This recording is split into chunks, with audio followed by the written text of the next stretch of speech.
पाहती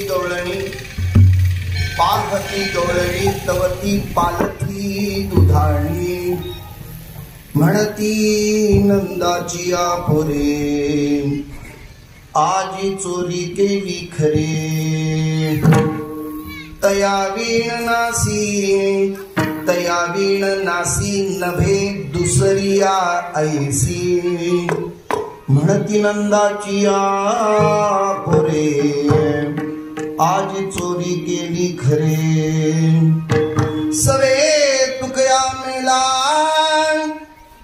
सवे तुका मेला तेणी अगुणा आणिला म्हणती नंदाची आपुरे आज चोरी केली खरे माझी वाणी तुझे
काही कळा समचरणं सरोजं सांद्रणीलाबुदाभं जयननीत पाणिमण्डलं मण्डलानां तरुण तुलसी माला कन्दरं कञ्जनेत्रं सदैर्वरासं विठ्ठलं चिन्तयामि ब्रह्मानन्दं परमसुखदं केवलं ज्ञानमूर्तिं वातीकं गगनसदृशं तत्त्वमस्याधिरक्षम् एकं नित्यं निर्मलमचलं सर्वदी साक्ष्यभूतं भावातीतं त्रिगुणरहितं सद्गुरुं तं नमामि अतारुया चौपाळुन्या बलिवैसौ पावले श्री गुरूंची आत्मरूप गणेशुभेया स्मरण होय सकळ विद्येचे अधिकरण तिची बंधू श्री चरण श्री गुरूंचे जयाचेने अटवे शब्द सृष्टी अंगवेदे सारस्वता गणेशवेसी वक्तृत्व गोडपणे अमृताची पारुण येणे रसवती ओळंगणे अक्षराचे भावाचे अवतरण अवताराती गुण द्या आता चढे संपूर्ण तत्वभेद श्री गुरुचे पाय हृदय विकसित जाय एवढे भाग्य होय उन्मेषाचे हे नमस्कार आता जो पितामहाचा पिता लक्ष्मीचा भरता ऐसे म्हणे ओम नमो ज्ञानेश्वरा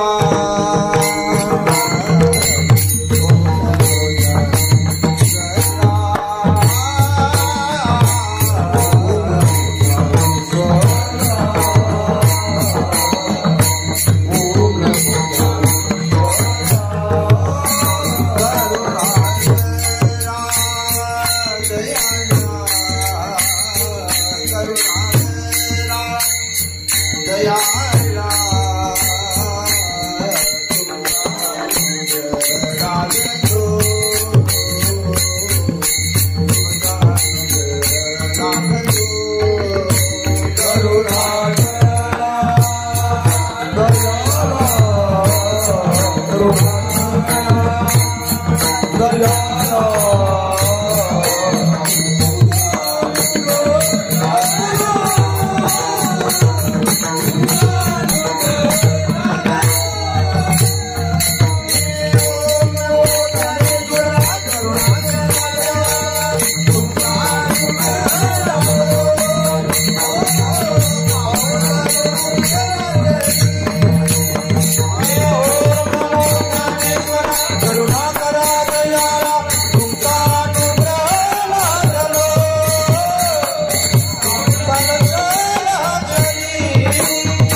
समाधिस्तमूर्तिं भजे ज्ञानदेवं विठला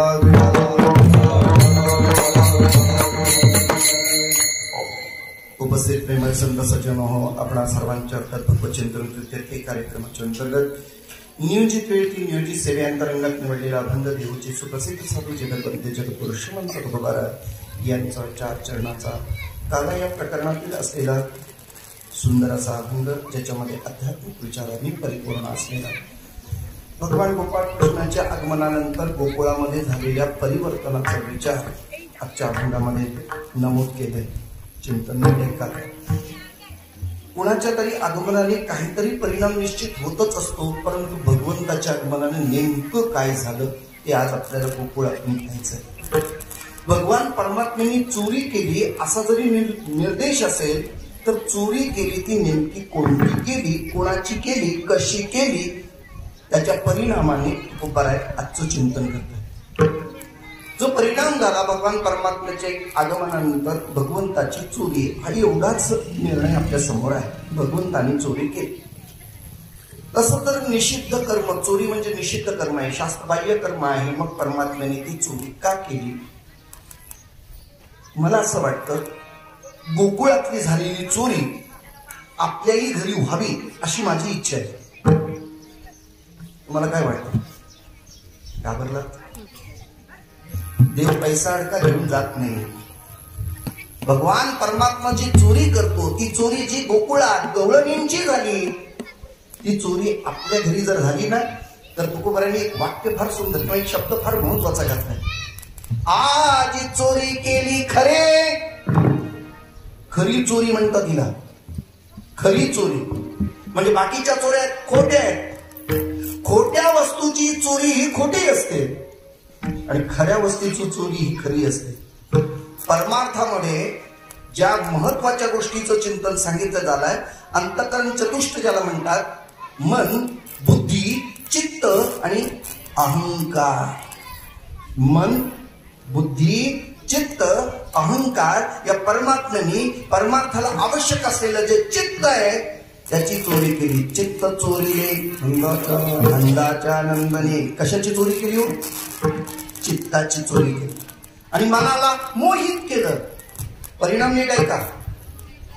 व्यवहारामध्ये बोलून जातो. खाल्लेलं अन्न पचवण्यासाठी शरीरात लागतं पित्त. संसार सुखाचा व्हावं यासाठी लागतं वित्त आणि परमार्थ उत्तम व्हावा यासाठी लागतं चित्त.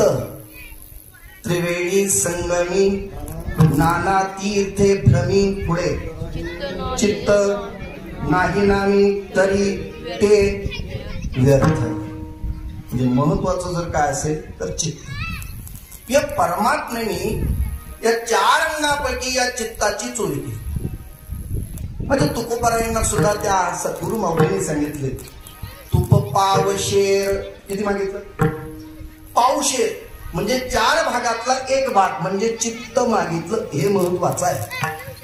म्हणून चित्ताची चोरी या परमात्म्याने केली आणि ती जी कळली, ज्यांची चोरी झाली त्यांना. कुणाला कळली? गोपिकांना, गवळणीला. म्हणून तुकोबारायांचं प्रमाण कसं आहे? पाहती गवळणी, पाहती. प्रतिशोध घेतल्यानंतर कळलं. कधी कधी माणसाची चोरी होऊन जाते, कळत नाही. अहो आज मला कळलं चोरी झाली. चोरी झाली म्हणजे होऊन गेलेली. पाहिल्याशिवाय कळत नाही. तुकोबाराय म्हणतात तसंच आहे.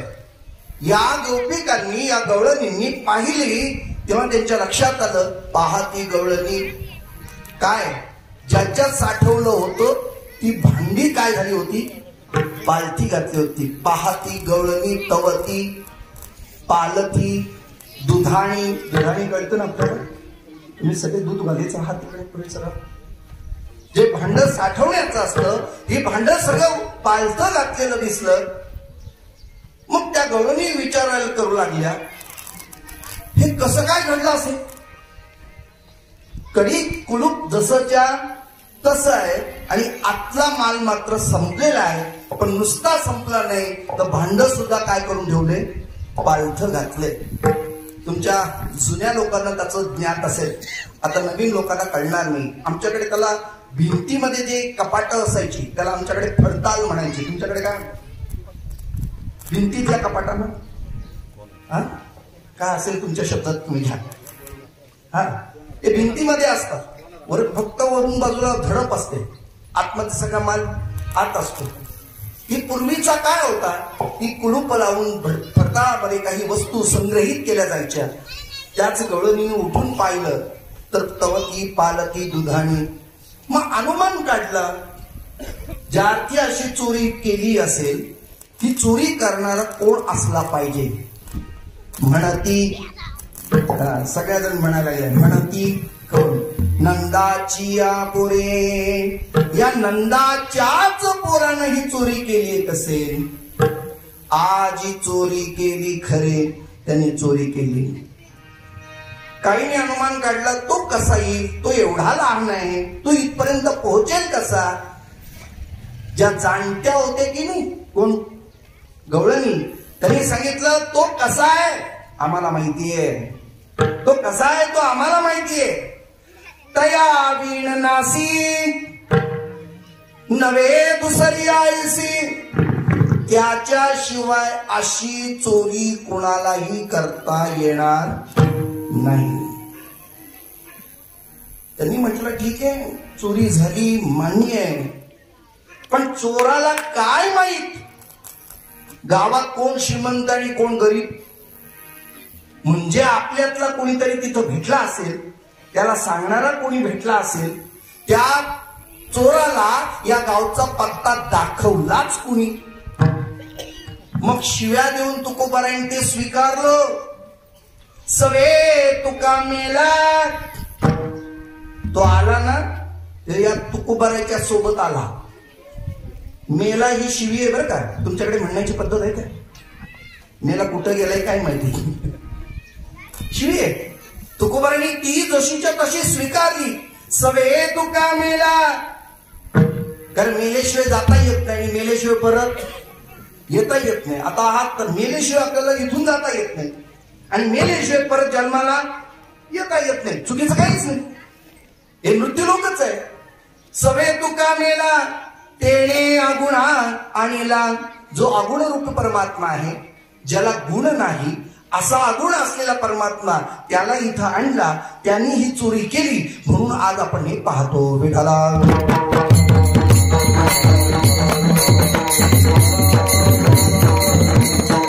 अभंगाचं धावतं चिंतन आपल्या सर्वांच्या समोर प्रस्थापित केल्यानंतर विश्वप्रीत अभंगाकडे वळण्यापूर्वी पूर्त प्रस्तावना परिहार कालेही दिले तरी सुद्धा तासात अल्पसा देऊन जातो. शिलाटणे गावातील ग्रामस्थांच्या वतीनं संपन्न होणारा 1 महिन्याचा काकड आरतीचा उत्सव सोहळा खूप आनंदात, समाधानात, अत्यंतिक मनमिळावू वृत्तीने सगळ्यांच्या एकोपाने, एक विचार आणि एक संघटनेतून हा परिपूर्ण झाला आणि त्याचा हा काल्याचं कीर्तन म्हणजे शेवटचं प्रसंग. कोणत्याही कार्यक्रमाची वारकरी संप्रदायाच्या परंपरेच्या अधिष्ठानाच्या अनुरूप बोलायचं झालं तर कोणत्याही कार्यक्रमाचा सांगता प्रसंग हा काल्याच्या कीर्तनाने होतो. तसा आता काला हा शिरस्थानी असलेला हा प्रसंग, ज्या काल्याच्या प्रसंगातून आपल्याला पूर्ण महिनाभर झालेल्या चिंतनाकरता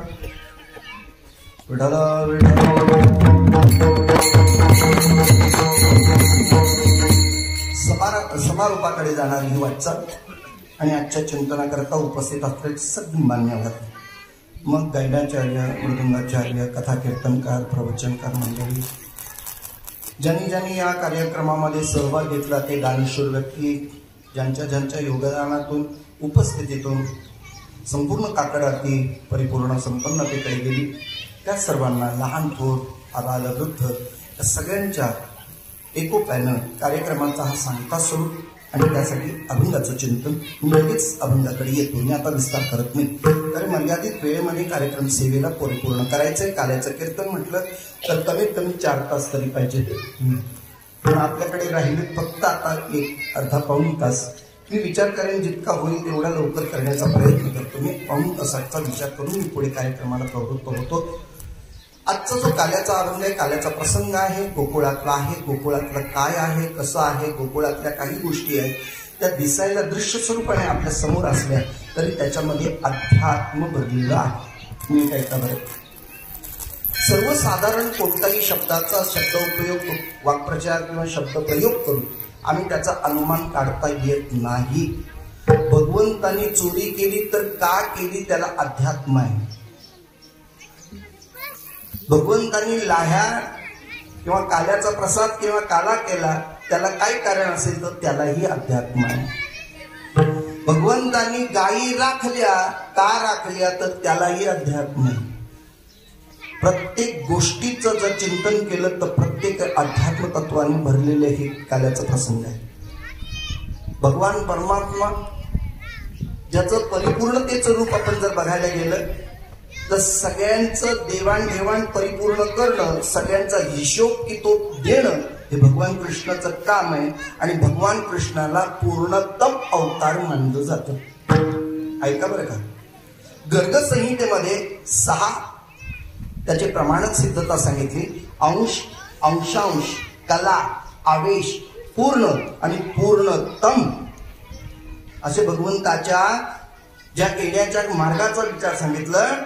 या प्रकारे भगवान परमात्मा येतो. त्यापैकी पूर्णतम अवतार जर कुणाचा असेल तर भगवान कृष्णाचं. पटपट ऐका, पुढे चलतो मी. राम अवतार हा पूर्ण अवतार आहे, पण कृष्ण अवतार तो परिपूर्णतम अवतार आहे. राम अवतारामध्ये मर्यादा आहे. या बाबाला मर्यादा बोला ना लवकर तुम्ही नाहीये.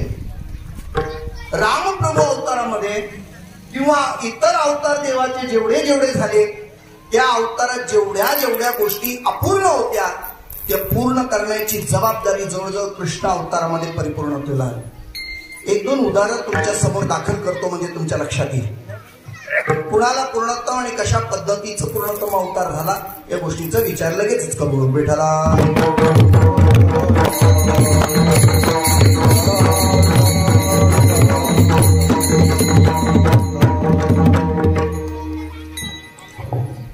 मागच्या सर्व गोष्टींचा खुलासा करणं,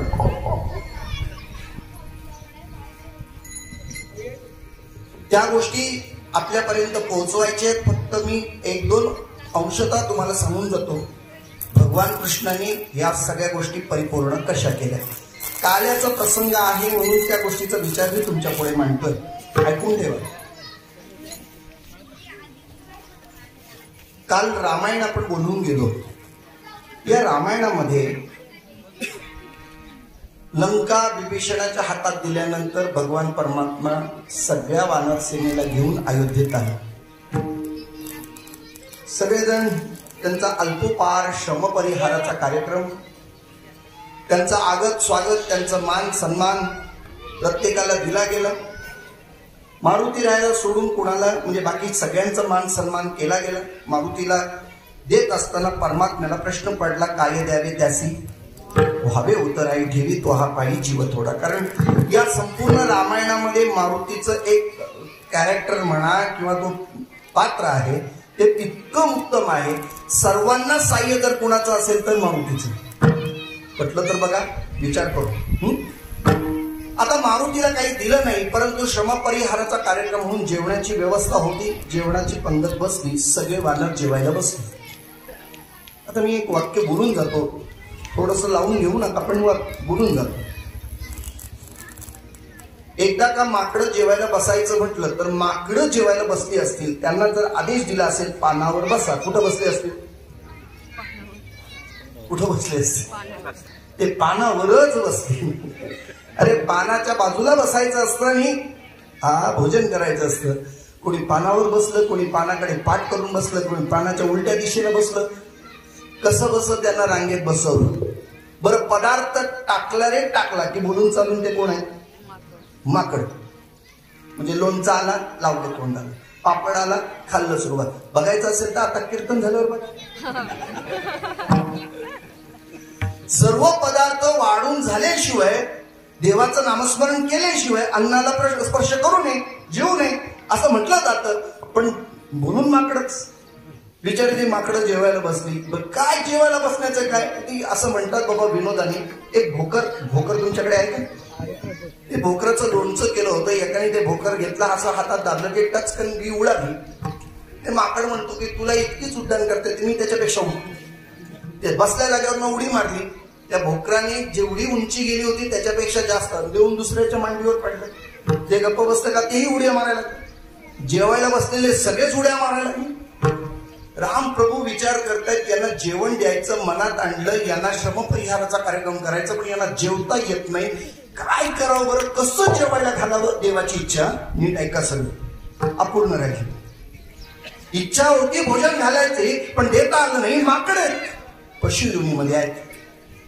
मारुती राहायला आग्रह केला पण मारुती जेवायला बसले नाही. राम प्रभू सहित सगळे जेवायला बसले, मारुती जेवायला तयार नाही. काय पुंडलिक वरदे झालं आणि जेवायला सुरुवात केली. प्रभूने पहिला हात घास घेतला, मुखात घातला. दुसरा घास उचलणार एवढ्यात मारुतीराय आले. भगवंताच्या पुढ्यातली प्रत्रावळी उचलली, कणकण उडी मारली, झाडा जाऊन खायला बसले. तुमच्या लक्षात आलं? हा देवाचं उचिष्ट मिळालं. हा देवाचा काय मिळाला? प्रसाद. सगळे वानर म्हणतात तरीच मारुती का बसला नाही आज आम्हाला कळलं. काय पाहिजे होतं त्याला?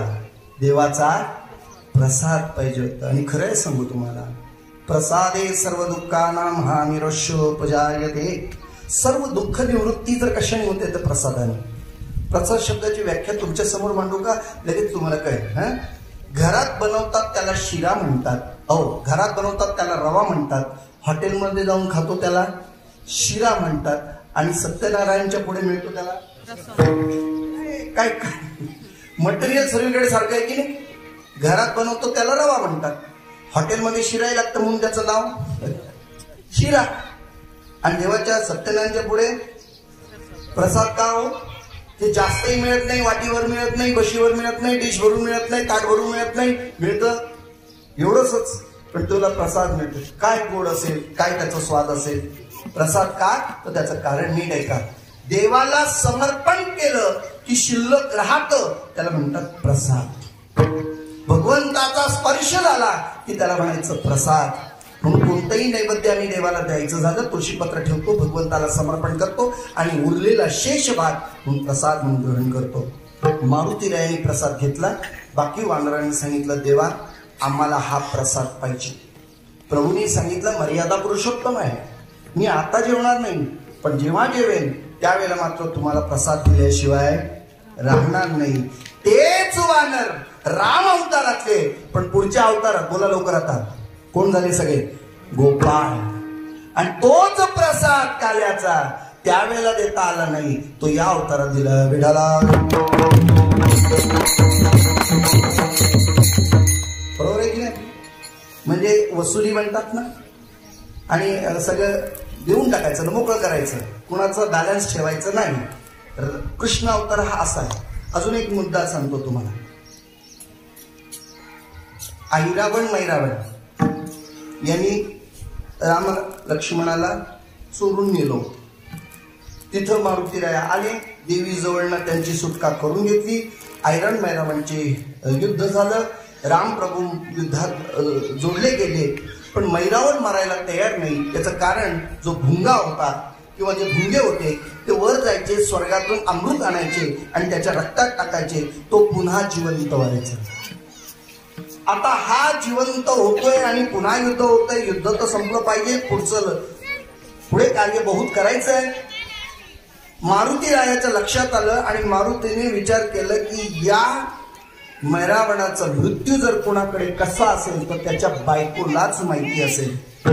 मग त्यावेळेला चंद्रसेनेच्या महालात मारुती राय गेले. चंद्रसेनेला विनंती केली की तुमच्या पतिराजांचा मृत्यू कशात आहे ते सांगा. त्यांनी सांगितलं मृत्यू तसा कशात नाही, ते मृत होऊ शकतात, फक्त जे भुंगे वरून खाली अमृत आणतात त्यांना थांबवता आलं पाहिजे. पण यासाठी तिने पहिली अट घातली होती की हे मी सांगेन पण माझी इच्छा पूर्ण करावी, एकदा तरी रामानं माझ्या दरबारी यावं. चंद्रसेनेचा आग्रह होता.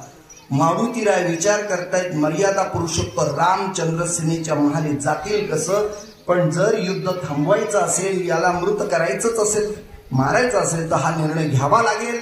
मारुतीरायाने स्वतःवर जबाबदारी घेतली आणि चंद्रसेनेच्या सांगण्यावरनं सगळ्या भुंग्यांना मारलं. एक भुंगा शिल्लक राहिला, त्याला माफीचा साक्षीदार म्हणून सोडलं. पण सोडताना विचार सांगितलं की तुम्हाला मी कधीतरी उपयोगी पडेन, असा निर्णय दिल्यानंतर त्याला सोडून दिलं.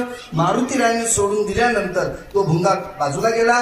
परंतु युद्ध संपलं, वरून येणार अमृत थांबलं आणि मैरावण परत काही जिवंत झाला नाही. मृत झाल्यानंतर मात्र विजयी प्राप्त झाला किंवा निघाले. तिथून जात असताना चंद्रसेनेचं स्मरण झालं. मारुतीरायानं प्रभू रामचंद्रांना सांगितलं तुम्हाला आता चंद्रसेनेच्या महाली जावं लागेल, यावं लागेल. राम प्रभूंनी सांगितलं तू सगळ्या गोष्टी अटेंड करतोस, तुला सगळं माहिती आहे, मी मर्यादा पुरुषोत्तम आहे, एकवचनी, एकपत्नी, एकबाणी. चंद्रसेनेच्या परस्त्रीच्या दरबारा किंवा त्याच्या महाली जाणं मला इष्ट वाटत नाही. पण भगवंत हा भक्ताच्या अधीन असल्या कारणाने मारुतीच्या सांगण्यावरना परमात्मा त्यात निवासस्थानी गेले. एवढ्यातच मारुतीने भुंग्याचं स्मरण केलं, भुंग्याला बोलवून घेतलं.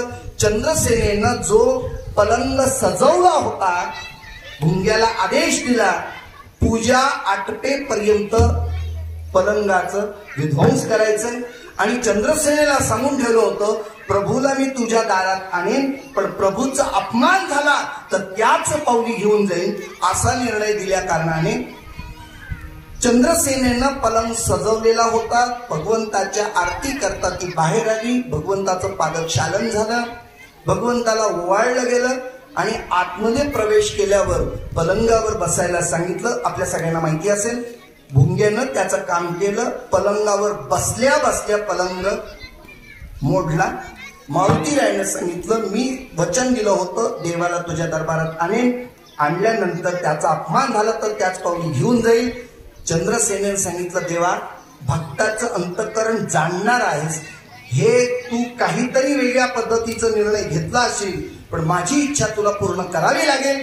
प्रभू रामचंद्रांनी सांगितलं चंद्रसेने या अवतारात तू जरी माझी असू शकली नाही किंवा माझी होऊ शकली नाहीस, पुढील अवतारात मात्र मी तुला माझी म्हणून स्वीकारेन. तीच चंद्रसेना पुढील अवतारात सत्यभामा म्हणून पट्टराणी झाली. विठाला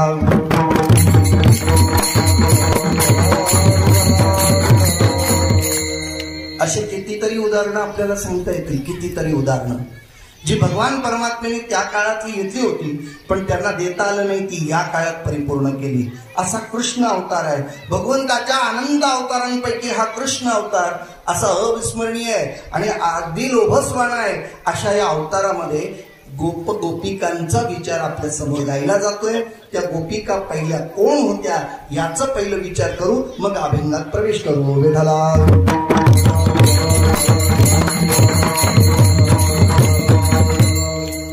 सांगितलं आपण सगळे वानर होते ते कोण झाले? गोपाळ. आणि मला तरी असं वाटतं की आपण पण त्याच वेळचे आहोत. पहिले आपण राम अवतारात वानर होतो, बोला लवकर, कृष्ण अवतारात गोपाळ झालो आणि आता कलियुगात वारकरी झालो. विठाला काय स्वाभिमान व्यक्त करायला काय आहे ते स्वाभिमान. चला भगवान परमात्म्याच्या या गोकुळामध्ये ज्या गोपिका आहेत त्या कोण आहेत असं जर विचार केला तर एक दोन मुद्दे आपल्या समोर मांडतो. त्यातला एक मुद्दा जो महत्वाचा आहे तो तुम्ही तुमच्या अंतःकरणामध्ये स्थित करून घ्या. या ज्या वेद आहेत त्या वेदांच्या ज्या रुच्या आहेत त्या वेदांच्या रुचांनी भगवंताचं यथार्थ वर्णन करण्याचा प्रयत्न केला. वेदांनी देवाचं वर्णन करायचा प्रयत्न केला, पण देवाचं वर्णन इतकं अवर्णनीय आहे तर महाराज म्हणतात त्या वेदाच्या रुच्या शेवटी शांत झाल्या. वेद जाणू गेला पुढे मौनावला. वेदाला पुढे मौन धारण करावं लागलं.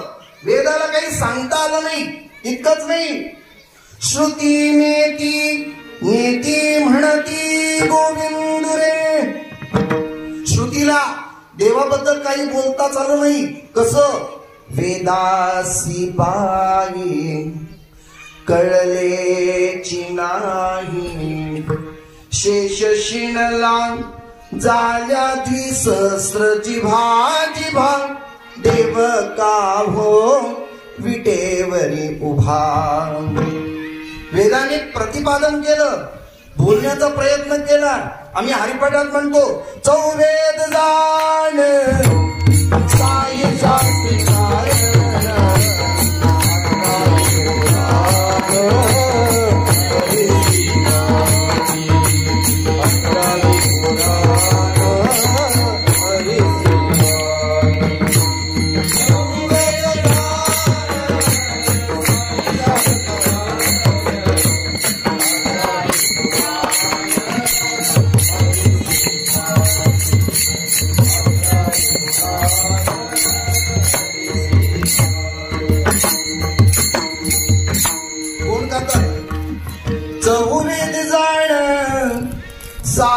शास्त्री कारण, 18 पुराण हरीशी गाते.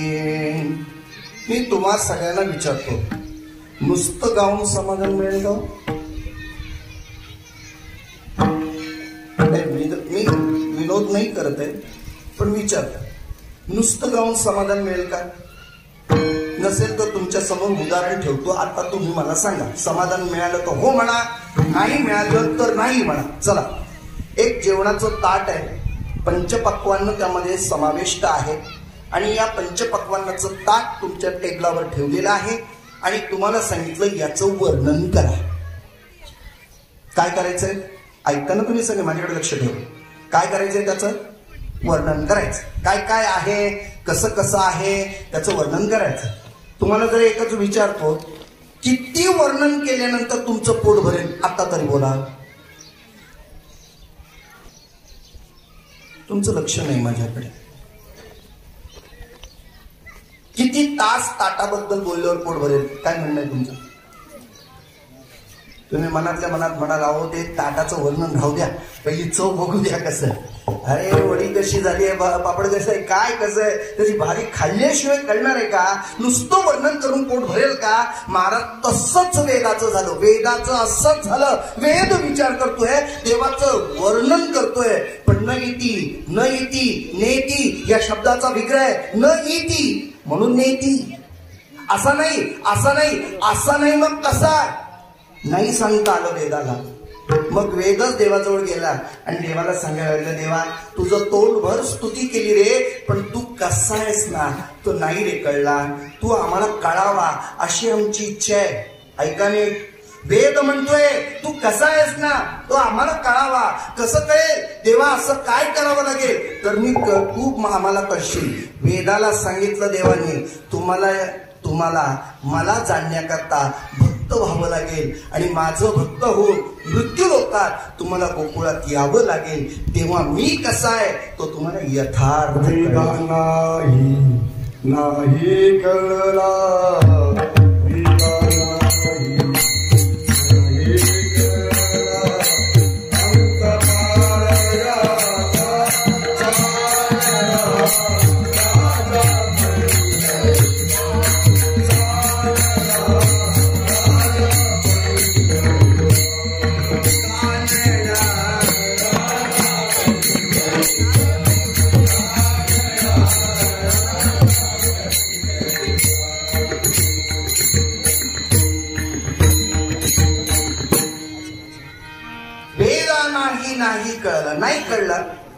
मग भगवंतांनी सांगितलं तुम्ही या, खाली या. आता या वेदांमध्ये त्रिकांड सांगितले जातात. जरा ऐका, शास्त्रीय दृष्टीने काही काही गोष्टीचा विचार करून त्रिकांड सांगितलं जातं. कोणती त्रिकांड आहे या वेदांमध्ये? कर्मकांड आहे, उपासना कांड आहे आणि ज्ञानकांड आहे. नीट आहे का? या वेदांमध्ये कर्मकांड आहे, या वेदामध्ये उपासना कांड आहे आणि या वेदामध्ये ज्ञान कांड आहे.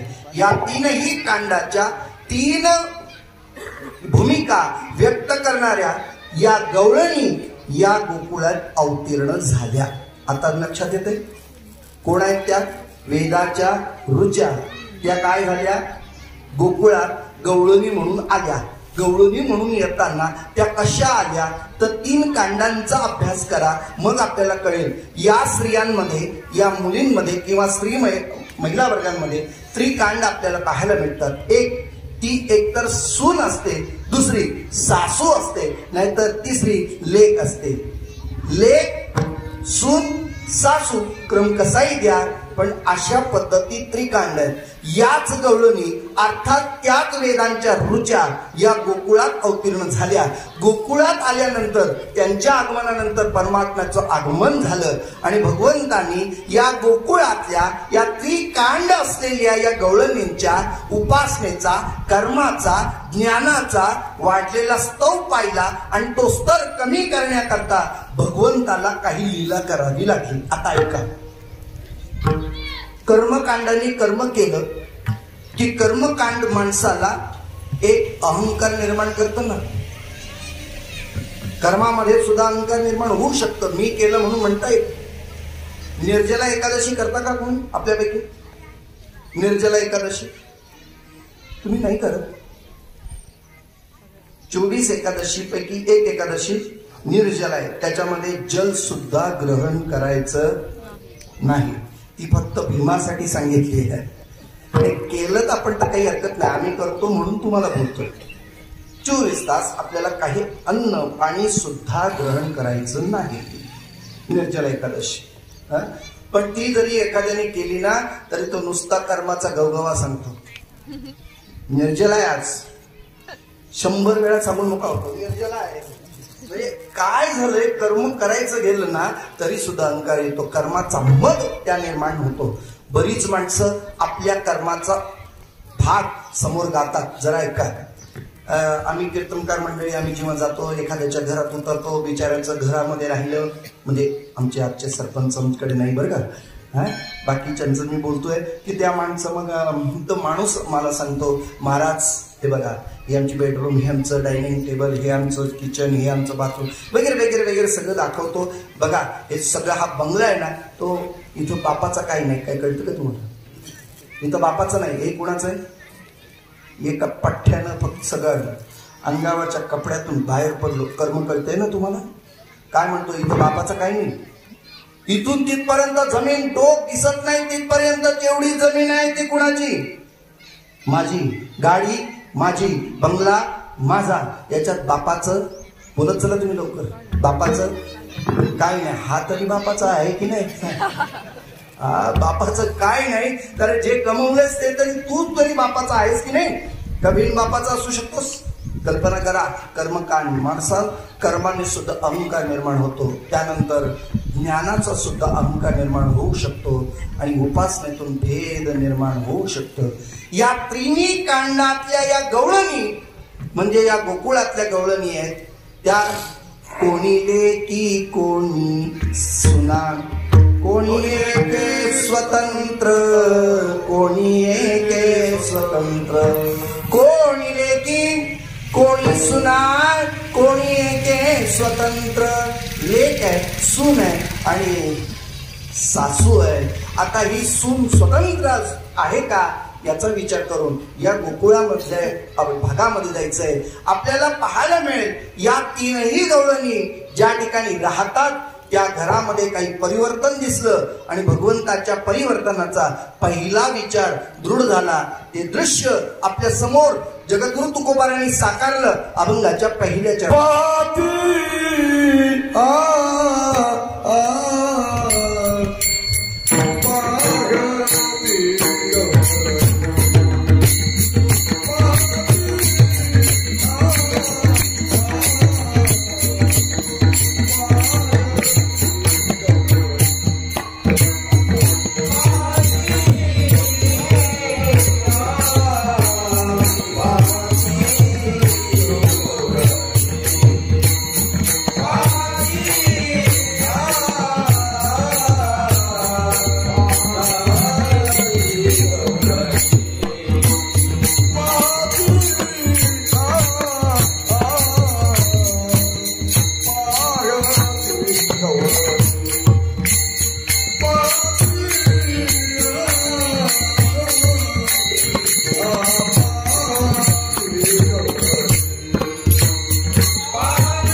आता आपण बघूया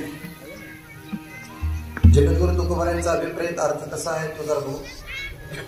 पाहती म्हणजे बघणं. काय पाहिलं त्यांनी, कधी पाहिलं? झोपेतून उठल्यावर. जरा बसलेल्या लोकांनी जरा विचार करा, झोपेतली माणसं उठतात, कधी उठतात, कशी उठतात. त्याच ठिकाणी आपण जर 3 स्त्रियांचा वर्ग आपण पाहिला, लेक कधी उठते, सून कधी उठते आणि सासू कधी उठते. कळते ना तुम्हाला सगळ्यांना? टायमिंग सगळ्यांचा सारखा आहे का हो? जी माहेर वाशिम म्हणून आलेली आहे, सासरी गेलेली सून माहेरी आली, ती सर्वात लवकर झोपते आणि सर्वात, बोला ना लवकर तुम्ही, उशिरा उठते.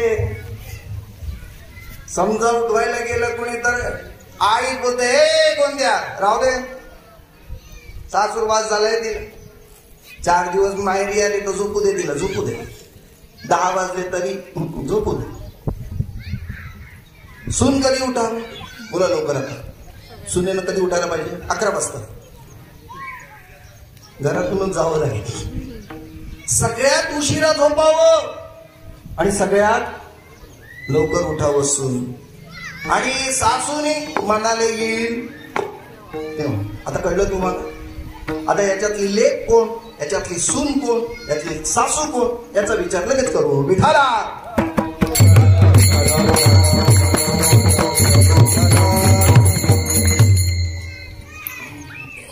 कोणतंही कर्म करण्याचं, उपासना करण्याचं आणि ज्ञान आत्मसात करण्याचं याच्यामध्ये फरक आहे.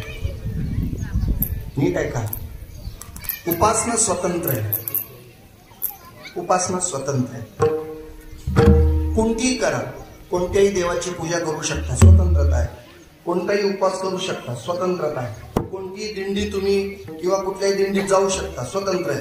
कोणत्याही देवाची आराधना करू जाऊ शकता, कोणताही गुरु तुम्ही करू शकता. ही उपासना स्वतंत्र आहे. उपासना कशी आहे? स्वतंत्र आहे. मग ती सासू कधी पण जा, कधी पण सासू. बर, अर्धी स्वतंत्र आणि अर्धी पारतंत्र, तिला म्हणतात लेक. ऐका बरं का, या सगळ्या गोष्टी ऐकून ठेवा. अर्धी पारतंत्र, अर्धी स्वतंत्र.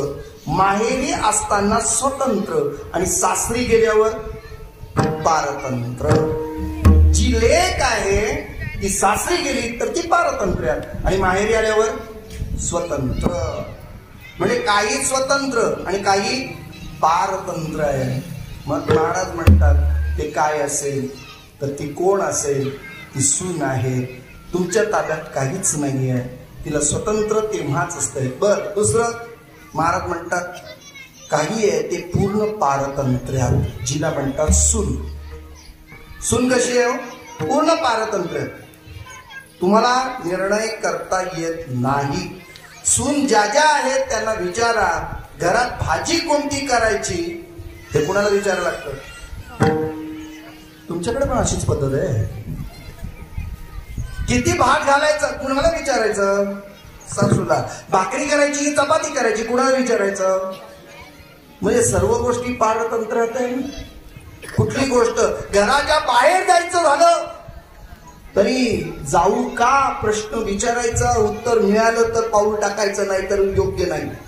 पूर्ण पारतंत्र्यात असलेले.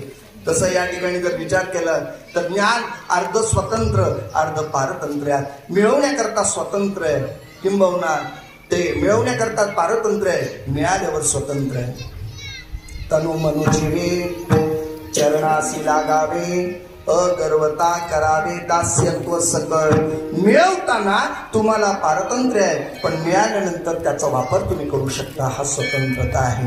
आणि कर्म हे पूर्ण पारतंत्र्यात आहे. मी असंच करीन असं कधी म्हणता येत नाही. अशा या 3ही कांडाच्या गोपिका अर्थात गवळणी जेव्हा उठल्या त्यांनी पाहिलं. काय पाहिलंय? तबती पालथी दुधाणी. जे साठवण्याचं भांड होतं ते पालथं घातलं होतं. तुम्ही म्हणाल हे असं कसं घडलं, तर तेही सांगून ठेवतो. ज्यांनी कर्म केले त्यांनी काहीतरी संग्रह केला. ज्यांनी ज्ञान मिळवलं त्यांच्याजवळ सुद्धा अहंकार आला. ज्यांनी उपासना केली त्यांच्यामध्ये भेद निर्माण झालेला पाहायला मिळालं. आणि याचा तो भाग शिल्लक राहिलेला दुधाणीमध्ये होता. देवाच्या लक्षात आलं हा शिल्लक राहिलेला भाग जरा जरा जमा केलेला भाग आहे, हाच पुढे नरकाला कारणभूत होईल. म्हणून या अभिमानाचा अहंकाराचा सगळा खात्मा जर कुणी केला असेल तर ते खाल्लं असेल तर ते परमात्म्याने. चोरी केली म्हणजे नेमकं काय केलं? ज्या चित्तामध्ये हे संग्रह केला होता परमात्म्याने तिथं जाऊन चोरी केली, त्यातलं सगळं अवशेष काढून घेतलं, काही शिल्लक राहिलं नाही. बसलेल्या लोकांनी सांगा, भांड एकदा धुतल्यानंतर ते असं वर तोंड करून ठेवता की उलट पालतं घालून ठेवता? काय म्हणणं आहे तुमचं? का हो पालतं का घालता?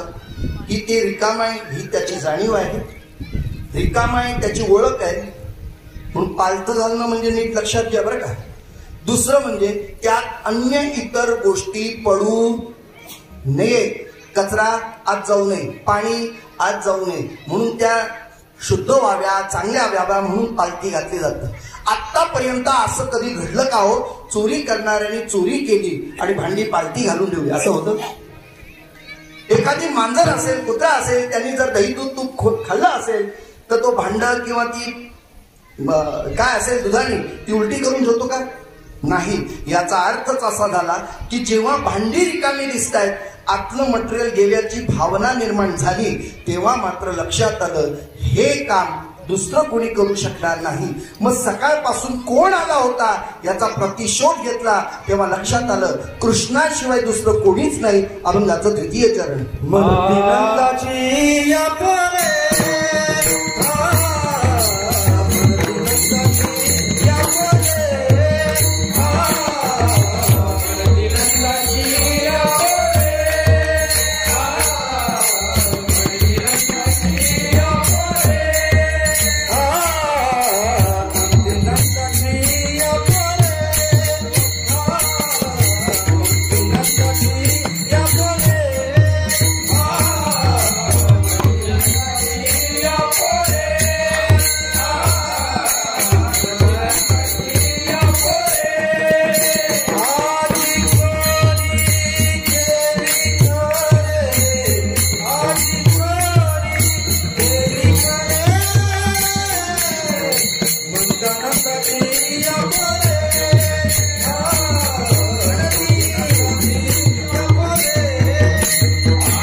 नंदाची आपोरे,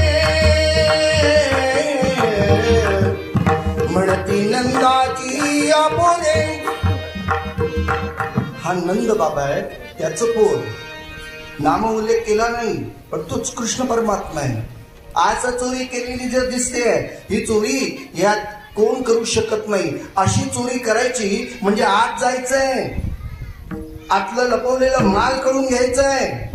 कुठं साठवलंय हे कुणाला माहित नाहीये.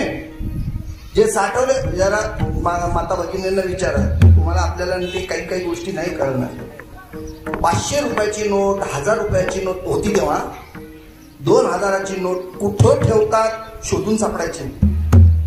कुठे या साडीच्या कोपऱ्यामध्ये ठेवलेली असेल, कुठल्या बॅगेच्या, कुठल्या डाळीच्या भांड्यात डब्यात ठेवली असेल, काही कळणार. हे न कळणारी गोष्ट ज्या अर्थी कळते त्या अर्थी तो माणूस बाहेरचा नसून आतलाच असला पाहिजे. वाक्य कळतंय तुम्हाला? तो बाहेरचा माणूस त्याला आतलं कळणार नाही, तो आतलाच असला पाहिजे. मग आतला या जगात कोण आहे? अंतरीची घेतो गोडी पाहे गोडी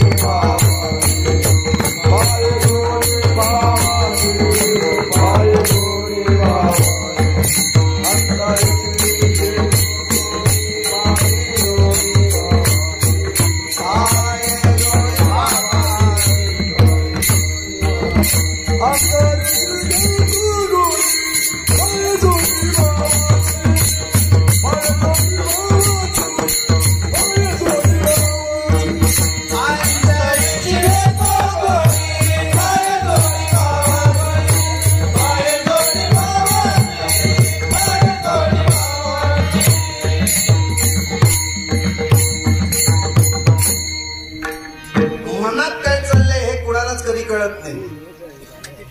मनात काय चाललंय हे कधीच कुणाला कळत नाही.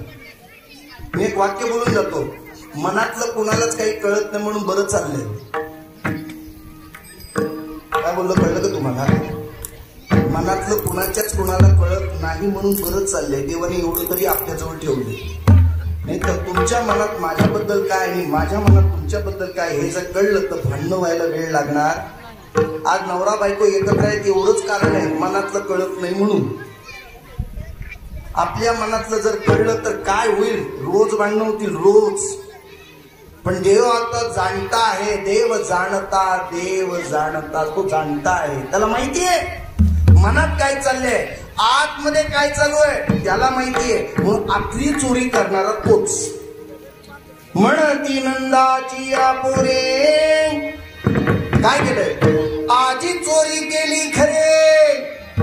भांड बघितलं, भांड रिकाम आहे, भांड्यात काही नाहीये. मी एवढी उपासना केली, शिल्लक काही नाही. एवढं ज्ञानार्जन केलं, शिल्लक काही नाही. एवढे कर्म चांगले केले, शिल्लक काही नाही. याचं कारण काय? माझ्या मीपणाचा करोनी फराळ. देवाला कुणालाही कुणाचा मी पण आवडत नाही.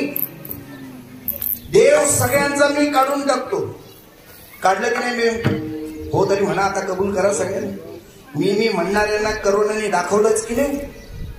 किती मोठा कीर्तनकार, घरी बस. किती मोठा धंदा, घरी बस. सगळं मी काढून टाकलं. वेळ लागत नाही देवाला. अरे काय लीला करायची त्याचा तो ठरवतो. कारण त्या भांड्यांना रिकामं केलं म्हणे, याच्याशिवाय दुसरं हे काम करूच शकत नाही. आणि याची खात्री अभंगाच्या 3ऱ्या चरणामध्ये.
त्या विना ये नासे, नवे दुसरी आयसी.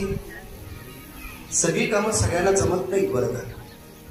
म्हणून एक म्हण आपल्या समोर दाखल केली जाते, ज्यानो काम, तुम्ही बघताय ना इकडे माझ्याकडे, ज्यानो काम त्यानो करो, बेजा करे सो तो ताक आहे. ज्याचं काम त्यांनीच करावं, दुसरं कोणी करू नये. एक छोटासा या म्हणीसाठी फक्त एक दृष्टांत देतो. सगळ्यांनी सगळं कामं करू नये. जे कृष्णाने केलं ना ते रामाने करू नये. जे रामाने म्हणजे कृष्णाने जे केलंय ते रामाने करू नये, ते परशुरामाने करू नये. नाही करू. कृष्णासारखी लीला कुणीच करू नये. खरं सांगतो, आतापर्यंत एवढ्या चोऱ्या नोंद झाली पोलीस चौकीमध्ये, त्याच्यावर कोर्ट कचेरी झाली. या कृष्णाच्या किती चोऱ्या झाल्या, किती केस झाल्या. जमेल का महाराज? नाही जमणार ना. ज्यानं काम त्यानं करो, बीजा करो सो कोणता काय. एक छोटंसं उदाहरण सांगतो. एक गाढव शेतकऱ्यांनी पाळलं होतं आणि कुत्रही होतं. त्या रात्रीला कुत्र्याला भाकरी मिळाली नाही. कुत्र्यांनी राग केला मालकाचा आणि सांगितलं, आज मी ओरडणारच नाही. मला मालकाने भाकरी दिलेली नाही. योग असा की त्याच दिवशी त्या घरावर चोरी करायला चोर आले. भिंतीवरून खाली उड्या मारल्या. कुत्र्यांनी पाहिलं, गाढवानी पण पाहिलं. गाढव कुत्र्याला म्हणतोय, ए चोर आले बघ, अरे ओरड. तो म्हणतो, मालकाचा सगळा खाऊन लुटून याला तरी चालेल, मला त्याने भाकरी दिली नाही, मी काय ओरडणार नाही. तो म्हणतो, अरे एखाद दिवस नाही मालकाने भाकरी दिलं तर एवढा काय राग धरतोस, उद्या देईल तो, एकाची 2 देईल, अरे पण ओरड तू. त्या कुत्र्याने सांगितलं, माझं ठरलेलं आहे, ज्या दिवशी तो खायला घालील त्या दिवशी काम करायचं, ज्या दिवशी खायला घालणार नाही त्या दिवशी त्याचं काम करायचं, माझं ठरलेलं आहे. आता काय ठरलंय त्याचं, कुठेही काही बॉन्ड नाही, काही नाही, पण त्याने सांगितलं मी ओरडणार नाही. गाढव बिचारा म्हणतो, अरे मालकाची चोरी होईल रे, अरे असं नको करू रे, काय असेल ते मी पाया पडतो, पण तू ओरड ना, ओरड. ते कुत्र काय ओरडायला तयार नाही. शेवटी मालकाची चोरी होण्याची वेळ आली, कुत्रा भुंकायला तयार नाही. मग गाढवानी आपला सूर लावला. किती पंचम कसा असेल तो तुम्ही ठरवून घ्या. गाढवाचा सूर काही चांगला असेल काय. गाढव ओरडला, आलेले चोर पळून गेले, पण मालक जागा झाला. कोपऱ्यातली काठी घेतली आणि मालकाला, त्या गाढवाला चोपला. काय म्हणणं आहे तुमचं, बोला लवकर. चांगलं केलं का वाईट केलं, बोला ना. काय चांगलं केलं का वाईट केलं त्यांनी चांगलंच केलं. ओरडला, पण ओरडण्याचं काम, बोला ना, ओरडण्याचं काम त्याचं नाही, कुणाचं होतं. ज्यानं काम त्यानं करो, बीजा करे सो गोता काय, उगाच मार खावं लागेल.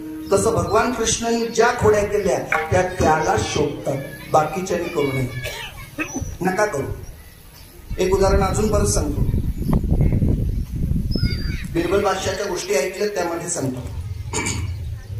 बादशाह म्हणाला, अरे बिरबल, हमने आपको सुना है तुम्हारे भगवान ने राम जी के रामायण ऐसा ग्रंथ लिखा गया है.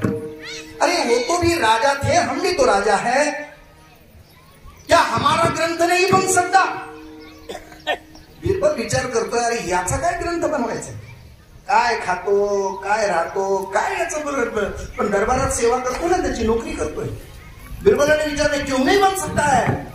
खाविन, आपका भी बड़ा रामायण जैसा ग्रंथ बन सकता है. फिर क्या कमी है. बस एक काम है, उसके लिए लिखना पड़ेगा, कुछ समय चाहिए. अच्छा चलो, आपको समय दे दिया जाए. अरे सिर्फ समय देके नहीं चलेगा, घर बैठे लिखेगा तो यहाँ खाना कौन देगा, उसका कहीं प्रबंध करो. अच्छा चलो, घर बैठे आपको सब कुछ मिल जाएगा. कितना महीना तक लगेगा. 6 महीना तक जाएगा. 6 महीने बिरबल घरी राहिला, एक अक्षर सुद्धा दिलं नाही. बनवायचं काय ग्रंथ, कुणासारखा, रामासारखा. बोलत चला तुम्ही, काय बनवायचंय, रामायणासारखा, राजासारखा, रामासारखा ग्रंथ बनवायचंय, बरोबर आहे की नाही. अक्षर तर काही दिलं नाही, ग्रंथाला सुरुवात झाली नाही. 6 महिने होता 5.5 महिने झाल्यानंतर बिरबलाला विचारण्यात आलं, काय झालं का ग्रंथ. बिरबलने सांगितलं, राजे साहेब, ग्रंथ हो चुका है, अब ये उत्तरखंड में जो चीज बाकी है वो ऐसा है, राम जी की बीवी रावण ने चुरा के ले गया था. कुछ समझ में आ रहा है आपको. जैसे कि राम जैसा आपका ग्रंथ बनाना है तो आपकी बेगम को भी किसी ने तो भी चुरा के ले जाना चाहिए. अरे वो ऐसा तो नहीं चलेगा, तो ग्रंथ नहीं बन सकता है. ग्रंथ पूरा करो, छोड़ दो उसको वहीं से और ड्यूटी पे हजर हो जाओ. आता समजलं तुम्हाला. रामायणासारखा ग्रंथ तयार करायला रामासारखं व्हायला कोण कुठे. तसं भगवंताच्या बाबतीत प्रभू रामचंद्र असेल, भगवान कृष्ण असतील, याच्या बाबतीत दुसरं कोणी काही करू नये. कृष्णाच्या बाबतीत तर कोणीच निर्णय घेऊ नये. म्हणून महाराज म्हणतात, दया विण नासी नवे दुसरी आयसी. अशी चोरी करायला त्याच्याशिवाय दुसरं ते कुणाला जमणार नाही. पण या चोराला किंबहुना इथं आणला कुणी हे अभंगाच्या शेवटच्या चरणामध्ये. सवे तू गया मेरा, सवे तू गया मेरा, सवे तू गया मेरा, सवे तू गया मेरा, सवे तू गया मेरा,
तुका मेला तेणे या गुणा आणिला. जगद्गुरु तुकोबाराय या ठिकाणी स्वतःला हे लागलेलं एक प्रकारची शिवी सुद्धा आपल्याला स्वीकारतात. कारण ही शिवी आहे ना, ही गवळणीने दिली, अर्थात वेदानं प्रतिपादन केलं. वेदाने एखादा उल्लेख केला तर तो जसा आहे तसाच करावा, त्याच्यामध्ये भेद करू नये. कारण वेद हे प्रमाण आहे. त्यामुळे तुकोबारायांनी ही शिवी कुठे गाळली नाही. सवे तुका मेला वेदाचं प्रमाण आहे ना.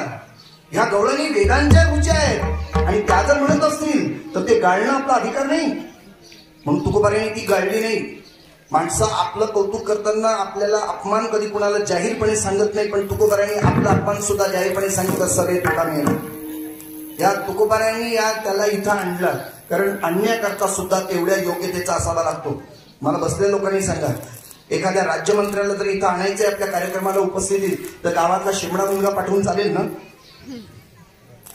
कसं पाहिजे तसं, त्या तोलाचा त्याच मला त्या अधिकाराचा माणूस, मग तो सरपंच असेल, त्याच्या पुढे असतील, मग त्या पद्धतीने आमदार असेल, खासदार असेल, मग त्यांना आणता येईल. तेवढ्या अधिकाराचा माणूस असल्याशिवाय सर्वसामान्य माणसाला आणता येत नाही. अरे देवाला वरून खाली आणायचं आहे म्हणजे तेवढी भक्ती असली पाहिजे. आणीला ही रूपा बळे करोनी खळे हरिदासी. या हरिदासाने खळ केलं आणि या देवाला खाली आणलं. तो येत नव्हता, कारण आहे कसा तो, रंग नाही रूप नाही नाही वर्ण छाया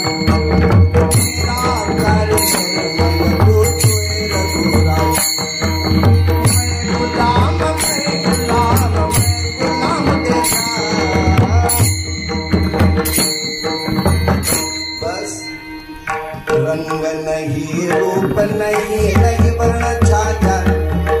त्याला रंग नाही, त्याला रूप नाही, त्याला वर्ण नाही, त्याला छाया नाही, असा परमात्मा निर्गुण निराकार. पण हरिपाठात काय म्हणतो आम्ही, अव्यक्त निराकार नाही ज्या आकार जे धोनी चराचर हरी शिवजे. हा रंग नाही, पण याला आणला रूपाला. कसा आणला, काय करून आणला, आणला ये रूपा बळे करून खरे हरिदासे. तुकोबारायांनी त्याला हाताशी बळत धरला. भक्तिभावानं, भक्तिबळानं, तपोबळानं, सगळ्या गोष्टीनं, या बळ सामर्थ्यानं परमात्म्याला खाली आणला. आणि ही या भक्त सहोदर असलेल्या सर्व भक्तांमध्ये तो समाविष्ट झाला. म्हणून तुकोबाराय म्हणतात, सवे तुका मेला तेने गुणा आणिला. म्हणती नंदाची पोरे आजी चोरी केली खरे. अभंगाचं गावतं चिंतन झाले असं समजू. एक 10 ते 15 मिनिटात पुढचं चरित्र चिंतन करू आणि वाणीला पूर्ण विराम देऊ. एकदा संप्रदायाच्या नियमानुसार हाताने टाळी पांडुरंगाचं चिंतन करावे.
भगवंताच्या आगमनातून अशी चोरी झाली. भगवंताने सगळ्यांची चोरी केली नाही, एकांतात घर बघितलं आणि चोरी केली. जो माणूस एकांतात राहतो त्याच्या चित्तात असलेला जो विषय आहे तो बाजूला काढून निर्विषय करून तो चित्त पूर्ण मोकळा करतो. तुका म्हणे चित्त करोनी राहिलो निवांत. हे जसं आहे ना, ते चित्त परिपूर्ण करणं. महाराज शुद्ध चित्त झाल्याशिवाय परमात्मा येत नाही. बघा कसं आहे, तुका म्हणे चित्त कलावे निर्मळ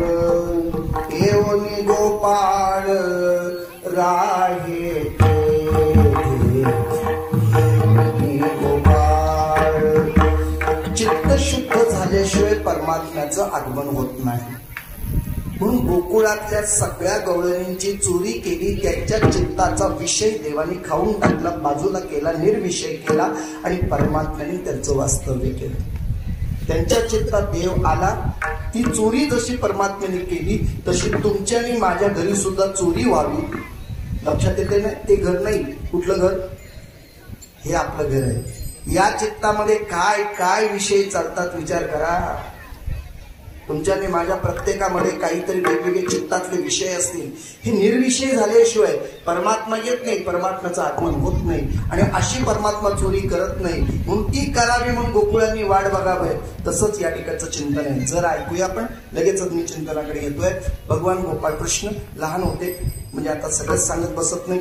गोकुळामध्ये ते का आले, कसे आले, मथुरेला अवतार घेतलेला पण भगवान परमात्मा गोकुळात आले. आल्यानंतर त्यांनी विचार केला, सगळ्यांना सुखी करण्याकरता माझा जन्म आहे. मी आलो कशासाठी? सगळ्यांना आनंदी करण्याकरता.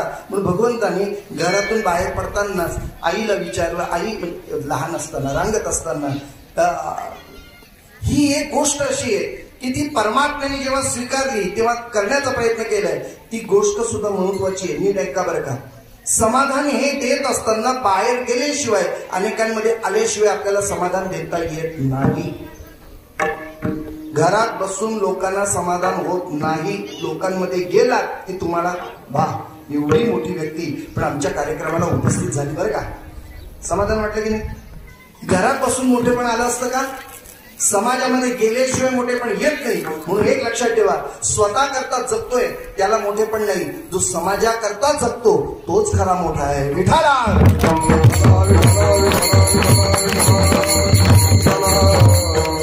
इथे कोणी कार्यकर्ते असतील तर त्यांच्यासाठी 3 सूचना आहेत फक्त कार्यकर्त्यांसाठी. कार्यकर्त्यांनी काय काय करायचं आहे त्याचं नियमन आहे काय? डोक्यावर बर्फ, तोंडात साखर, पायात चक्र. या 3 गोष्टी लक्षात ठेवलं की तुमचं कार्य संपन्न झालं. काय? डोक्यावर काय ठेवायचं? फ्रीज जा, आता घरी जा, फ्रीज उघडा, आईस ट्रे काढ आणि डोक्यावर ठेवा. असं आहे का? डोकं कसं असलं पाहिजे? शांत. बस लक्षात घ्या. तोंडात काय पाहिजे? साखर. म्हणजे सारखी साखर खाऊ नका, डायबिटीस होईल. मग बोलणं कसं असावं? गोड असावं. पायात काय पाहिजे? चक्र. घरात बसून कार्य होत नाही, तुम्हाला त्यासाठी वाटचाल करावीच लागेल. परमात्म्याने सुद्धा या गोष्टीचं नियमन केलं.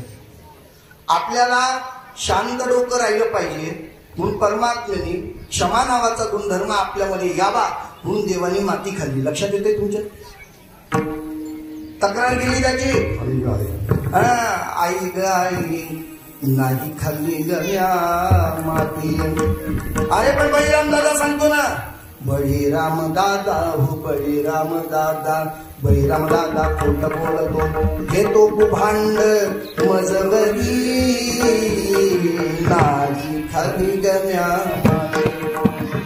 देवानी माती खाल्ली. तुमच्या लक्षात येते? जुनी जुनी माणसं आहेत त्यांना जरा विचारा. आणि आताच्या तरुण पिढीला बघा, जी जुनी माणसं आहेत, आता आम्ही सुद्धा लहान होतो, आमची पिढी त्यावेळेला होती, माती खाल्ली की माहित नाही, पण पेन्सिल खडू खाल्ली की नाही चांगली लागायची.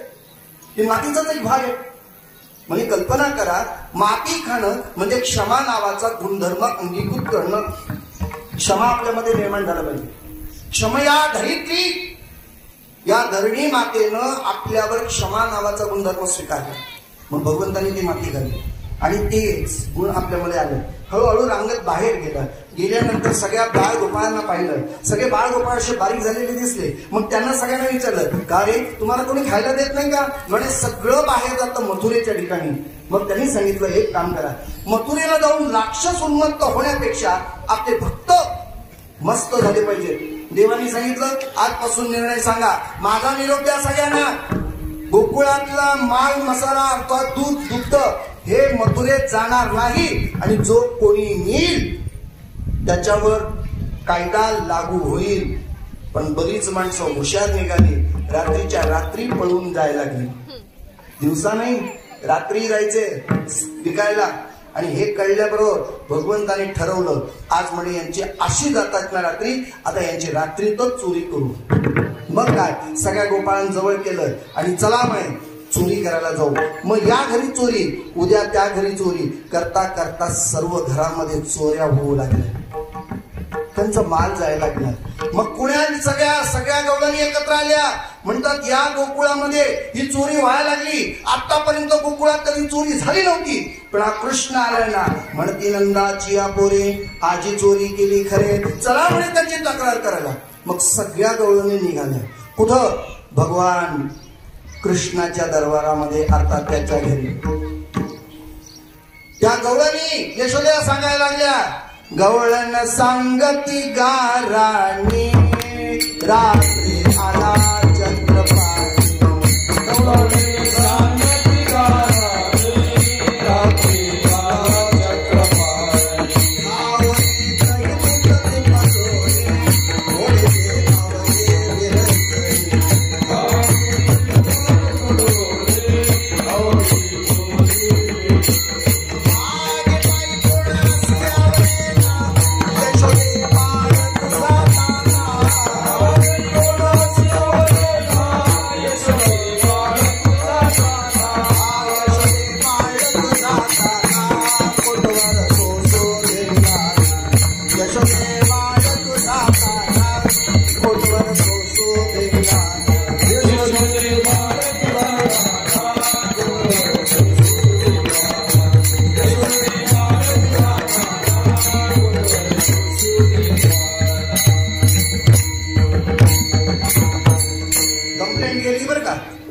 तक्रार सुरू झाली. आओ घ्या सगळ्या. गवळण सांगती गाराणी रात्री आला चक्रपाणी. काय केलं? खावणी तही दूध तुपलोणी फोडली अवघी विरजणी. हाके बाई कोणाशी आवरे ना यशोदे बाळ तुझा तान्हा. यशोदे बाळ तुझा तान्हा ओठवर सोसू धिंगाणा. यशोदेने ऐकून घेतलं. मग दुसरी बोलायला लागली. दुसरी आली धावत येणे बाई काय केले मात. मुखाशी मुख चुंबन देत गळ्यामध्ये हात घालीत. धरू जाता सापडे ना यशोदे बाळ तुझा ताना. यशोदे बाळ तुझा ताना ओठवर सोसू धिंगाणा. तक्रार आली. तक्रार. यशोदेने कटाक्ष टाकला. कृष्णाकडे पाहिला. कृष्ण आईच्या पदराच्या मागे लपाय लागलाय. आईला पदर धरून सांगायला लागलाय, आई या सगळ्या खोट्या बोलतायत. ह्या सगळ्या खोट्या बोलतायत. माझ्यावर उगाच आळ घेतायत. हे सगळं तेच करतात आणि माझ्यावर सांगतायत. तुला माहित नाही, तुझी शपथ आई मी खोटं बोलत नाही. आणि तुम्हाला खरंच सांगतोय, लहान मुलं कधी खोटं बोलत नाही. खोटी बोलतात कोण? बरं तुम्हीच बोललात म्हणून. लहान मुलं खोटं बोलत नाही. उदाहरण सांगायचं झालं तर लगेच बोलतो. पूर्वी जेव्हा फोन आले की नाही, फोन त्यावेळेला आपले फोनचीच लोक भेटायला पहिला फोन आला. आणि फोन आला की पहिली उत्सुकता आहे. लहान मुलं पटकन रिसिव्ह करतात. त्यांना आता ती सवय झाली मोबाईलची. एक सकाळ सकाळ फोन वाजला आणि तो फोन रिसिव्ह केला एका छोट्याशा मुलीने. त्या मुलीने विचारलं, आपण कोण बोलताय? समोर उत्तर आहे, मी शामराव बोलतोय. कोण हवंय आपल्याला? गणपतराव आहेत का घरात? ती पटकन ओरडली, बाबा शामरावांचा फोन आहे.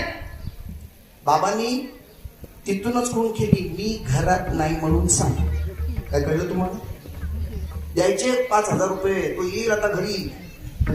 ती पटकन बोलली, बाबा म्हणतात मी घरात नाही म्हणून सांग. लहान मुलं आहेत, सहज बोलून जातात. ज्या की लहान मुलं बोलतायत त्या की त्यांच्यावर विश्वास ठेवणं गरजेचं आहे. मग भगवान कृष्णावर विश्वास आईने ठेवला. काय ठेवला? हे खोटं बोलणार नाही. मग या गवळणी खोट्या बोलतात. मग गवळणीच्या प्रतिकारात्मक यशोदेनं बोलायला सुरुवात केली. काय सुरुवात केली? या गवळणीनं सांगायला लागले, बस करा तुम्ही आता, तक्रारी नका करू. बाळ सगुण गुणाचे ताने गे बाळ दिसते गोज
काचा पोरागे आळे काशाल विहरा तुम्ही बारा घरचा तुम्ही बारा घरचा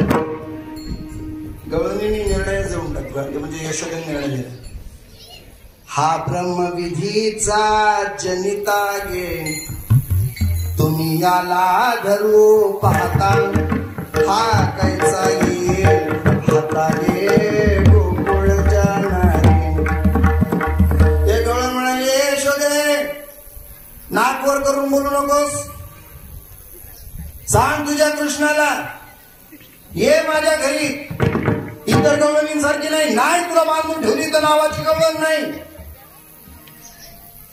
पेंड्याकडे लक्ष दिलं आणि पेंड्याला विचारलं हिचा घरचा नंबर बघ कुठल्या आहेत राहते मला बांधायला निघाली निघून गेले सगळे त्याच रात्रीला परमात्मा तिच्या घरी गेला पती पत्नींच्या नियमाप्रमाणे संसार नियमाप्रमाणे दोघे एकत्र झोपले होते भगवंताने त्याची दाढी आणि हिची वेणी दोघांची गाठ मारली गाठीला सांगितलं मी सांगितल्यापर्यंत सुटायचं नाही सगळ्या गोपाळांना सांगितलं शिमगा नाही पण शिमग्याचा सोम तुम्हाला दाखवतो आज याच अंगणात खेळायचा सकाळ झाली प्रकृती नियमाप्रमाणे स्त्रियांनी पुरुषाच्या आधी उठावं ती उठली उठल्याबरोबर तिच्या वेणीला गचका भेटला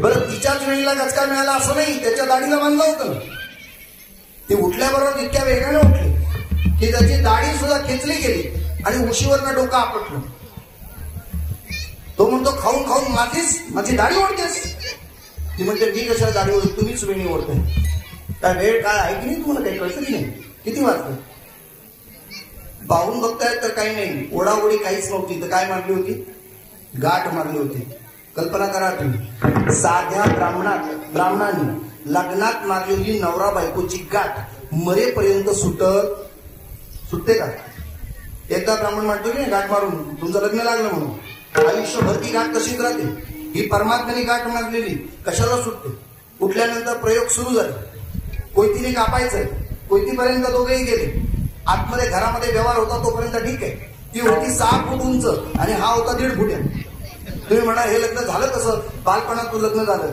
त्यामुळे याची उंची वाढलीच नाही त्याला काय लग्न पाहिजे झाले ती 6 फूट उंच होती हे विचार मागत तिच्या मागे लोंबकळत चालतं आणि मग काय आणलं कोयती कापायचा विचार केला त्यांनी सांगितलंय बघा जोपर्यंत मूल बाळ होत नाही तोपर्यंत दाढीचा केस कमी करणार नाही ही म्हणते माझं सौभाग्याचं लेणे मी माझ्या केसाला धक्का लावू देणार नाही आता हा सीमा प्रश्न सुटायचा कधी 11 वाजून गेले 11:30 होत आले 16 महिने इथेच मध्यामध्ये कापायचा प्रयत्न केला कापता कापेना जळता जळेना तोच म्हणायला लागला काय कोणाला बोलली होतीस का म्हणे हो काल रात्री बोलली होती कृष्णाला काय बोलली होतीस घरी ये तुला बांधून देतो त्याच काम काय गरज होती का त्याला सांगायची अशी बोलायची चल म्हणे आता त्याच्याकडे गेल्याशिवाय पर्याय नाही तोपर्यंत 8 वाजले होते सगळी मुलं अंगणामध्ये खेळत होते जेव्हा दरवाजा उघडला गेला आणि तेव्हा हे उलटी वरात तुमच्याकडे लक्षात येते ना उलटी वरात काय म्हणताय नवरा पुढे असतो बायको मागे असते पण इथं कसं झालंय बोलत चला तुम्ही लोक बायको पुढं नवरा मागे बिचारी उलटी वरात सुरू झाली या मुलांना काही सांगायची वेळ आली नाही कुठलेला डबा घेतला 2 काट्या घेतल्या गळ्यामध्ये अडकवलं खटर खटर ताशा वाजत वरात निघाली पुढं यशोदेच्या दारामध्ये यशोदेच्या जवळ आल्यानंतर यशोदेला हाक मारली यशोदे अगं बाहेर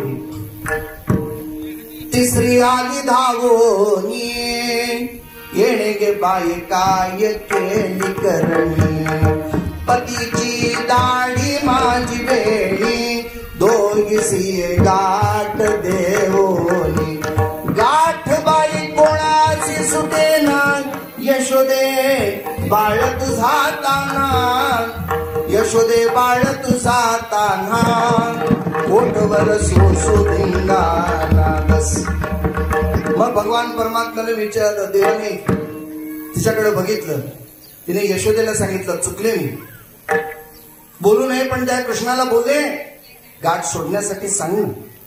यशोदेने कृष्णाला विचारलं, का रे तू गाठ मारलीस का? म्हणे मी काही केलं नाही, देवानी तिला शिक्षा दिली असेल. आता हा कोण आहे?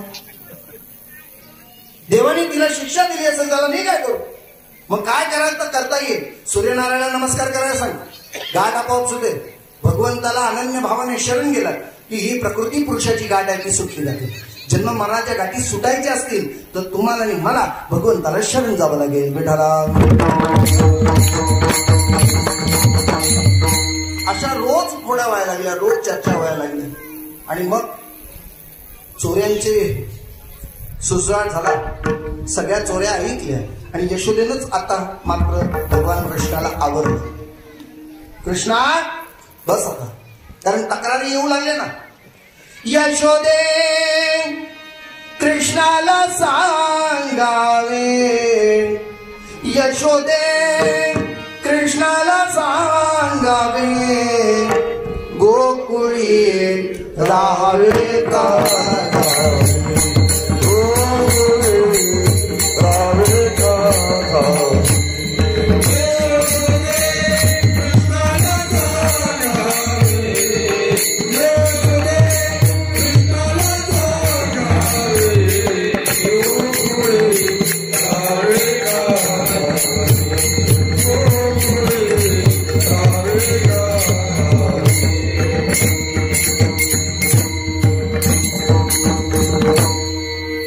काही गवळणी सांगायला लागले, या कृष्णाचे पायी बाई,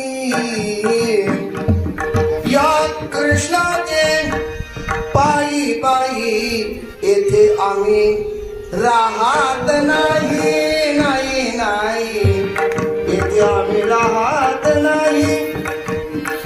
आम्ही नाही राहत, आम्ही चाललो, आम्ही गोकुळ सोडून चाललो. मग मात्र यशोदेला वाईट होतं. कृष्णा बस, खूप तक्रारी सहन केल्या, आता नाही होत. आईशी ऐकता गाराणी, यशोदे नयनी आले पाणी. कृष्णा थोड दे टाकोनी, एका जनार्दनी प्रेम आवडला. यशोदेला सांगितलं, कृष्णा झाले 11:30 वाजून गेले, तुला मर्यादा होती तिथपर्यंतच तुझ्या कीर्तनाची, तेव्हा तू इथंच आता थांब. मग आता काय कर, आता शाळेत जा, आता शाळेत जा, शाळा शिकायला जा. मग भगवान परमात्म्याने विचार केला, सगळ्या सवंगडांना गोपाळांना जवळ केलं आणि चला हाक मारली, पेंड्या सुदामा चले रे, कानात गाईचा राजा चले रे.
सगळ्यांना आवाहन केलं, सगळ्यांना बोलावून घेतलं.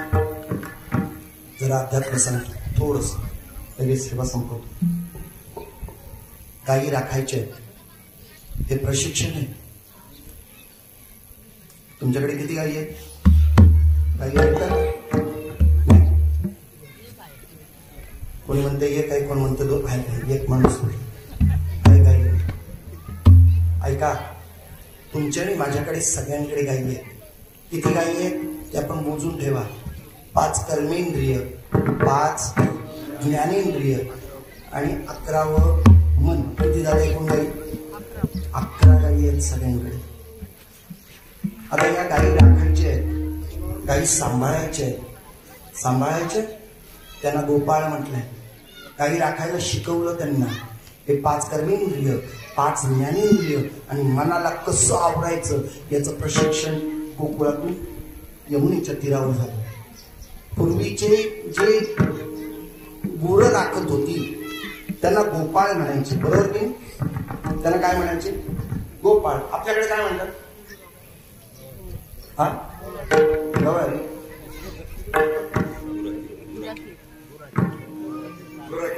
हा शब्द मला पाहिजे होता, पण तुमच्याकडे आहे की नाही मला शब्द पडला, प्रश्न पडला. काय म्हणत होते?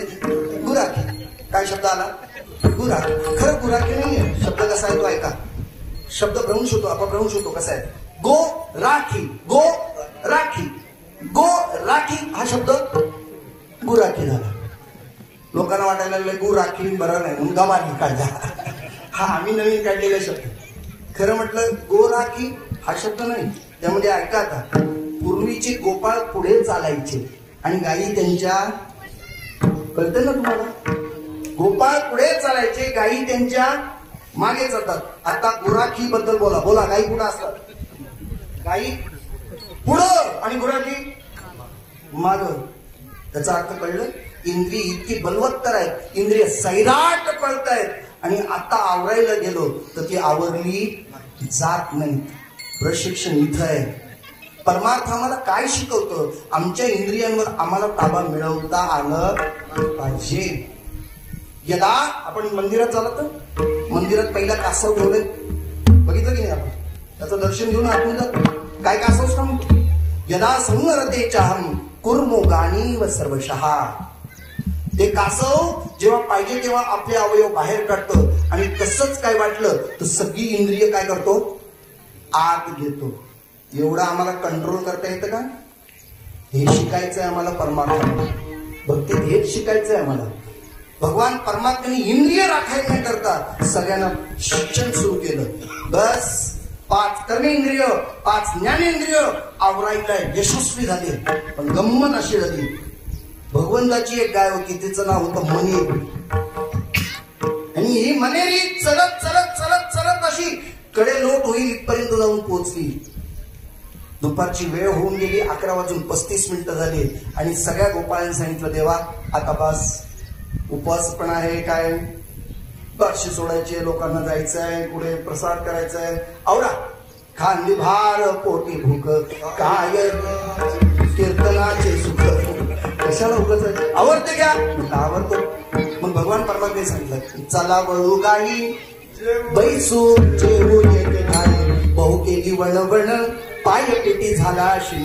बस मग आता करा, सगळ्या गायी वळवा. सगळ्या गायी वळवण्यात आल्या, पण एक गाय कोणाला आवडली नाही. पेंड्या वाकड्या बोबड्या कळाले, पण त्या मनेरीला आवडता आलं नाही. शेवटी बोबड्या आला परत आणि कृष्णा थांबालले, थांबाल आपल्या ताई कृष्णा थांबालले. हे कृष्णा आवरी आवरी आपुली गोदने.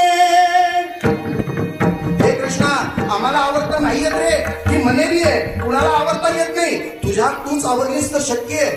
भगवान परमाने सांगितलं, ठीक आहे बसा, मनेरीला बोलावून घेतो. पेंड्या म्हणतो, इथं बसून मनेरी येणार आहे? केवढी लांब आहे ती. अरे पुढे जाऊन पोच रे, कडे लोट होईल. आता तू हलशील तर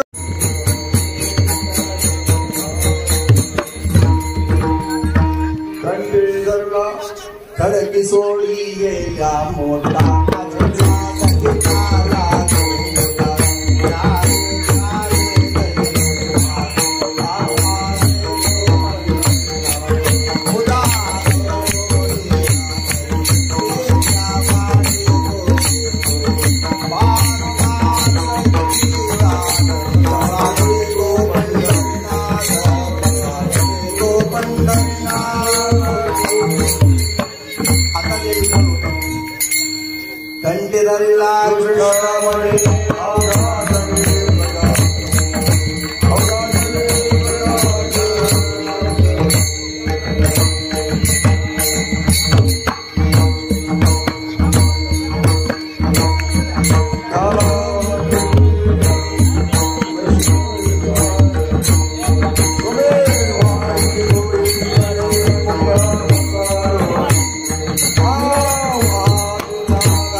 समाधान तुमचे